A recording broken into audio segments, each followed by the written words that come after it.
Nilianza kuingia shule nikiwa na miaka 15. 1995. As the world marked the 4th World Conference on Women held in Beijing, the Dreams of Girl Child Network was born. Girl Child Network GCN is an umbrella organization that brings together over 300 national non-governmental, international organizations, international development partners, community and faith-based organizations, youth and women groups, and individual members interested in the welfare and development of the girl child in Kenya. Girl Child Network GCN is implementing Educate a Child Initiative, a Right to Learn project in partnership with Her Highness Office in Qatar. The project goal is to make sure that a total of 35,100 marginalized children access quality primary education in 3 targeted counties, Tana River, Kajiado, and Garissa by the year 2016. The counties that we identified or selected to work in is where there are a lot of cultural practices, cultural beliefs that really are not supportive for education of the girls. We are talking about child marriages, we are talking about female genital mutilation, we are talking about negative attitude that parents want to educate only the boys because they feel the girls will not make it. And there's the culture where the boy is more valued in the communities where we are targeting or where we are working. So we want to make sure we can support the communities and the parents and the schools, just that they can treat the girl as just a child like the boy and educate all children together so that none of them is left behind. Our Right to Learn project is designed in a manner that it's meant to reach all the stakeholders for maximum impact. We have new enrollment of 4,300 girls and 3,160 boys, totaling to 7,460 children enrolled in our project schools. At the community level, the project works with communities and key holders of culture with a view of creating awareness on the importance of the girl child education, as well as addressing cultural barriers that confront many girls. Ni ngumu sana kupata ati mama ndio hataki mtoto aende shule. Wamama wanapigana na wazee sababu mzee wanasema huyu mtoto bado hajafika kiwango kwenda shule ni kidogo. Mama anasema acha aende. Anaenda kucheza huko na anaenda tu anaendelea tu kujua masomo, sio lazima akae nyumbani. The main aim here is to create a push factor from the communities to enroll girls in schools. Mara kwa mara tunakuanga na vikao mbalimbali kuhimiza watoto wa kaunti hii wazazi wapeleke shule ili waondoshe ujinga, wapate elimu, na ukipata elimu tayari umeondosha ujinga na utafaidisha familia yako. Garissa, approximately 500 kilometers from Nairobi, is also under the spell of barriers that deter children from accessing education. Asha Ahmed, an Educate a Child Initiative advocate, as well as a school head teacher, has set on a journey to ensure these marginalized enroll back in school by advocating for girls' education throughout the communities. Why the children are not feeling like coming to school, they have a problem at the background of their home. So they are not ready. They find it maybe because the mother is not somebody who is not able to provide what they need. So this is why I am to go out, see their homes, talk to their parents and bring them in. She has so far enrolled 28 girls aged between 8 to 12 years and vows to continue doing so. At school level, the project has been building the capacity of the teachers on gender issues and concerns in education, while at the same time enhancing the capacity of the school management committees to develop school development plans that are gender sensitive and responsive. Hussein Farah moves from one village to the other, advocating for girls' education, and in 7 months now, he has visited over 23 villages and managed to bring 83 girls and 42 boys back to the school. Hali ya masomo ya wasichana imepanda juu kabisa. Hasa katika mtihani wa kidato cha 8 wasichana wanafanya vyema kabisa kuliko hata wa vijana.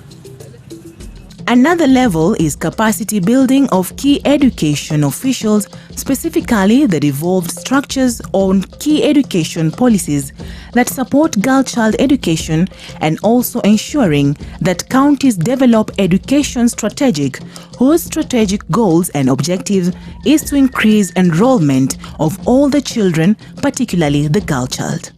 The fourth level is where the project targets the girl themselves to support them with basic necessities like back-to-school kits, in a view to paint a picture of what really happens in these children's lives and see how timely the Girl Child Network project of Educate a Child initiative has come. Girl Child Network has also taken the education of girls and boys a notch higher through our annual Children's Conference, where both girls and boys are sensitized on their rights, particularly their right to education and participation.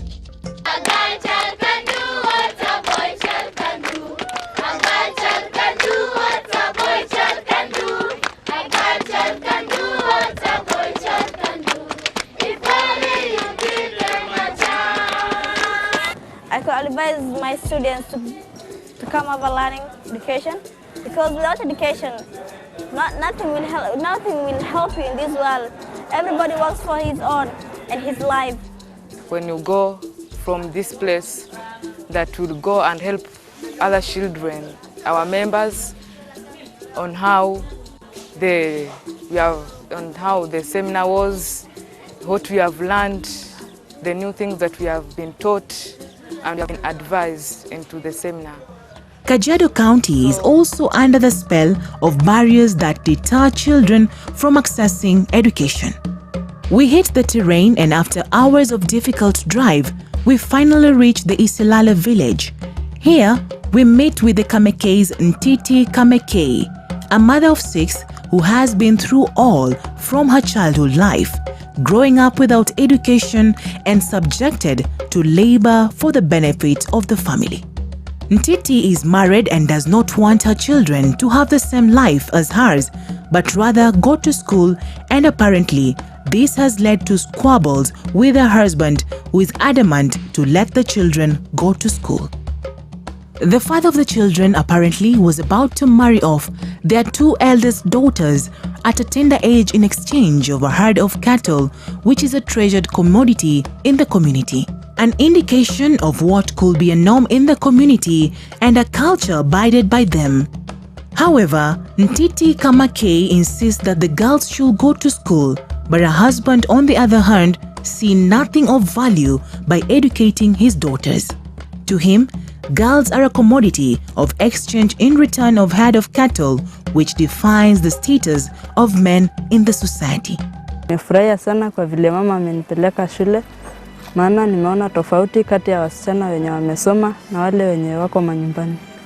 Kabla sijaenda shule nilikuwa nabaki nyumbani kuchunga ng'ombe, kwa maana baba alitaka nikae nyumbani ili anioze naye apate ng'ombe. Wakati nilimwambia babangu nataka kwenda shule, aliniambia amwezi enda kwa sababu hakuna mwenye mtamwachia ng'ombe zangu. Her motivation is from the sensitization forums held by Girl Child Network that she hardly misses. Ibo baba ilenye uleng tiang nalogi boshana none naisho labrala inine ngangi ngulegara itininje nago apekage ninje sukulu. Currently, the 2 daughters are happy in school and ready to pursue their future dreams. Ninatia bidii kusoma ndio nije nimuonyeshe ya kwamba masomo iko na maana. Our Right to Learn project has not only ensured that those not enrolled in school are enrolled, but has also seen school dropouts go back to school and pursue their dream. Since inception of this program by Girl Child Network, we are seeing more girls being enrolled in school. We are seeing more retention of girls. We are seeing re-enrollment of girls, especially those who drop out of school due to early pregnancies. We are seeing them being re-enrolled, and parents are becoming positive about re-enrolling those girls in school. We have also seen cases of some pupils who we can term as overage pupils enrolling in school because of this program, which was not the case there before. And we are expecting to see our enrollments rising in the county. Jennifer Sempeo was a school dropout following a pregnancy at the age of 13 years.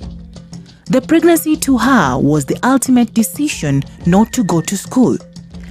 The father too was reluctant to let her go back to school, despite that the mother, a beneficiary of the Educate a Child Initiative project, made sure that her daughter will still rejoin school after giving birth, which is what she exactly did.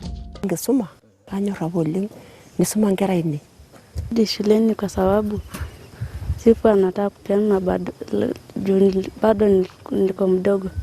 Solonka Ulilianka's case is just not different. In a community where fathers aren't ready to let their children go to school, Solonka had to join school late at the age of 15. The father too was rigid to let him go to school as he considered that a waste of time. Baba alikuwa tu anataka mimi nichunge au kwa anataka mimi niende shuleni.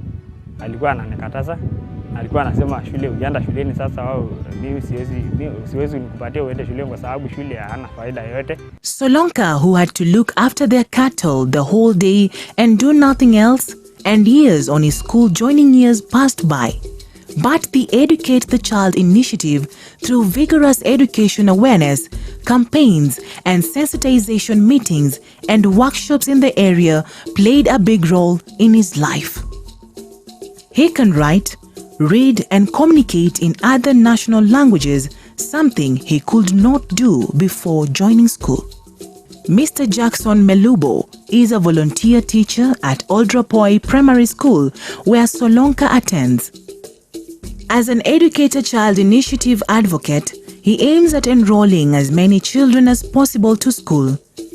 Jackson, as a teacher, has embraced their objective through the workshop by Girl Child Network on sensitization of a child's right to learn, and he is committed to making sure it is achieved. This is the second home whereby I have come following this enroll back pupils where we usually cause them during the holiday.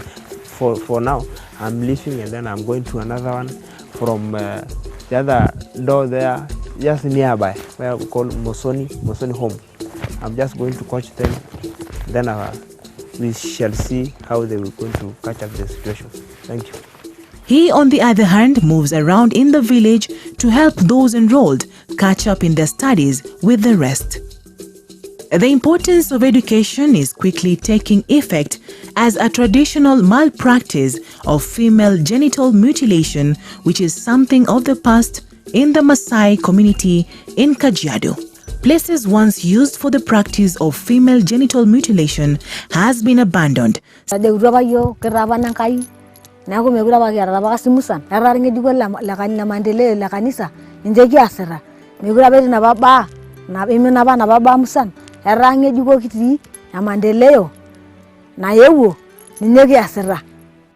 Educate a Child initiative has seen children remain in school through the formation of clubs like law clubs, where they get their views through debates. The motion today is saying, should overage children be enrolled in our schools? Yes, because this overaged child in the village, he was staying without education. Now after being enrolled, he will get education. It is important to be educated because it will be easy for you to get a job, and if you didn't educate it, you will be in danger because you can't help your family or your parents, and your life will be very hard. So it is important to be educated. Thank you. Cases of early marriages have not been left out either, especially in Tana River County. Phoebe Sogomoa has formed a forum for women where they meet on a weekly basis to discuss about the future of their children's education and the best strategies to use in enrolling those out of school. Tell us what's happening today in this village. These are one of the villages in Tana River County. It's a Manyata, you can see for yourself. It's a place whereby we have trained some of the elders here, and they go ahead training some of the community members who walk into the Manyatas, fishing out children who don't go to school, yes, as an aspect of enrolling kids back to school. so that they get retained there and be able to transit to the education.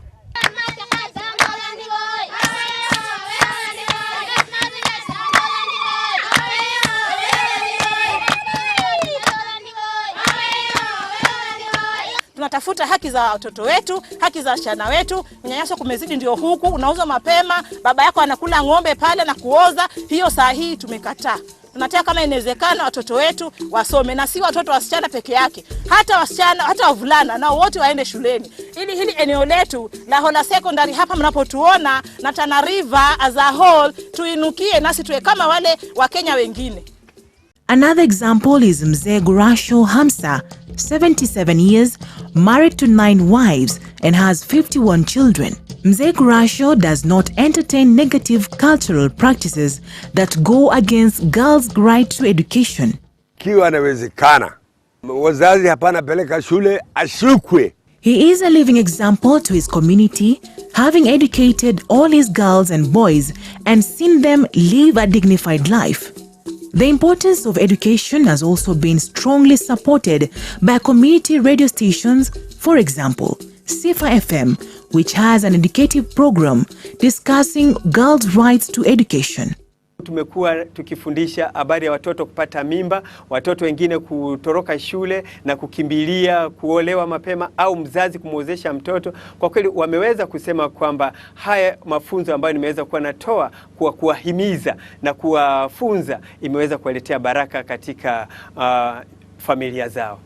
Tobias is a presenter on the show Jukwaa la Wazee that airs every Tuesday and Thursdays and helps the community with more awareness on education. Wewe mama ulipo nyumbani kwa ajili ya watoto wetu. Maana siku hii ya leo au wewe mzazi, watoto wanahitaji elimu.